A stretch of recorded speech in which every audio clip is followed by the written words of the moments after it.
دوستو میں ایک آپ کے سامنے ماہ رمضان مبارک چل رہا ہے، اس کے متعلق بات کرنا چاہتا ہوں کہ حضور نبی صلی اللہ تعالیٰ علیہ وسلم کا ہم پر کرم کتنا ہے،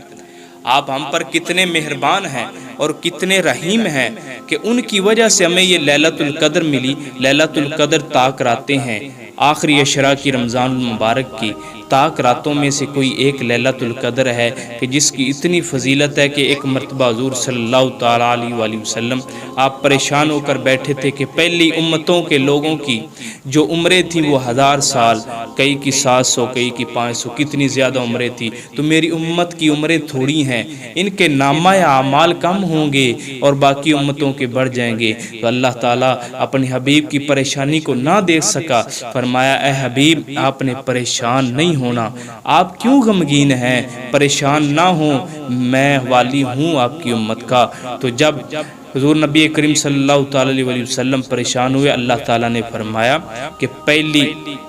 امت کے لوگوں کی اتنی عمریں ان کے نامہ اعمال کی آپ کو پریشانی لائق ہے تو میں ایک ایسی رات دیتا ہوں کہ جس رات کی عبادت 1000 سال کی عمر جس کی تھی اس کی عبادت سے افضل ہے۔ اور دوسرا انا انزلناہ فی لیلۃ القدر، یہ اللہ تعالیٰ نے قرآن مجید میں ارشاد فرمایا کہ ہم نے اس ماہ رمضان میں لیلۃ القدر جو ہے وہ نازل فرمائی ہے۔ تو دوستو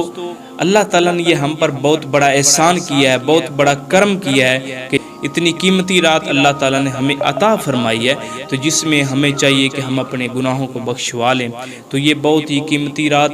حضور نبی کریم صلی اللہ تعالیٰ علیہ وسلم نے ارشاد آپ نے فرمایا کہ پہلی امتوں میں سے ایک ایسا انسان تھا بنی اسرائیل کا جس نے 1000 سال جہاد کیا اللہ تعالیٰ کی راہ میں، تو اللہ تعالیٰ نے اس وقت حضور نبی کریم صلی اللہ تعالیٰ علیہ وسلم کو ارشاد فرمایا کہ آپ کی امت کو ایک ایسی رات عطا کرتا ہوں کہ اس بنی اسرائیل کے عبادت گزار کی اور مجاہد کی 1000 سال کا جہاد کرنے کی عبادت آپ کی امت کو ایک رات میں عطا کر دی گئی ہے۔ تو اتنی بابرکت رات دوستو،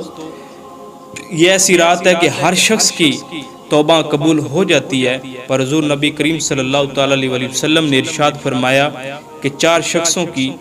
توبہ اس رات بھی قبول نہیں ہوتی۔ فرمایا پہلا شراب پینے والا، جو شراب پیتا ہے اس کی لیلۃ القدر میں توبہ قبول نہیں ہوگی۔ دوسرا فرمایا کہ جو قطع رحمی کرتا ہے اس کی بھی توبہ کبھی قبول نہیں ہوگی۔ تیسرا فرمایا جو والدین کی نافرمانی کرتا ہے، اپنے والدین کو تنگ کرتا ہے، اس کی بھی توبہ ہم قبول نہیں کریں گے۔ اور چوتھا حضور نبی کریم صلی اللہ تعالیٰ علیہ وسلم نے ارشاد فرمایا کہ جس کے دل میں بغض ہوگا کسی مسلمان کے متعلق، اللہ تعالیٰ اس رات اس کی بھی توبہ قبول نہیں کرے گا۔